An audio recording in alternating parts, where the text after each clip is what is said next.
আসসালামু আলাইকুম ওয়া রাহমাতুল্লাহি ওয়া বারাকাতুহু।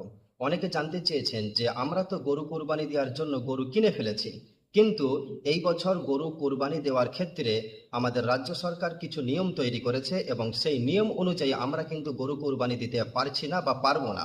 তো আমাদের এখন করণীয় কি? দেখুন, আমরা যারা গরু কিনে ফেলেছি আমরা করবোটা কি? যারা ধনী, মানে যাদের উপরে কুরবানি করা ওয়াজিব, যারা সাহেবে নিসাব, যাদের কাছে কুরবানি করার নিসাব পরিমাণ সম্পত্তি আছে, সম্পদ আছে, তাদের করণীয় হলো তারা ওই গরুটি বিক্রি করে ওই গরুর জায়গায় অন্য একটি পশু, ছাগল, ভেড়া, দুম্বা, উট কিনে কুরবানি করবে। এখন আপনি বলবেন যে ওই গরুটি তো বিক্রি হচ্ছে না, কারণ গরু কুরবানি বন্ধ হয়ে যাওয়ার কারণে, গরু কাটার নিষেধাজ্ঞা দেওয়ার কারণে এখন গরু কেনা বেচা বন্ধ হয়ে গেছে প্রায়। তাহলে আমরা গরুটা বিক্রি করতে পারবো না, তাহলে আমরা কি করব?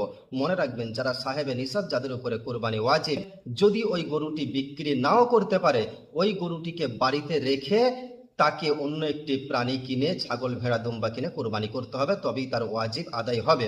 অনেকে মনে করছেন যে আমরা কোরবানির নিয়ত করে গরু কিনে ফেলেছি, এখন যদি সরকার গরু কোরবানি করা বন্ধ করে ফেলে, অতএব আমরা তো গরু কিনে ফেলেছি কোরবানির নিয়ত করে, আমাদের কোরবানি হয়ে গেছে। এটা যারা বলা বলি করছে তারা ভুল পথের মধ্যে আছে, ভুল বোঝাবুঝির মধ্যে আছে, ভুল ধারণার মধ্যে আছে। এমন কোনো বিষয় নাই।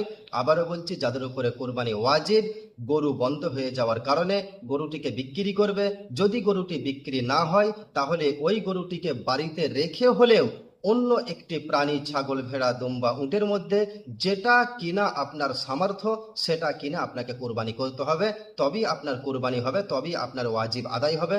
নচেত আপনি কাবিরা গুনার অন্তর্ভুক্ত হয়ে থাকবেন। আশা করি ব্যাপারটা আমরা বুঝতে পেরেছি।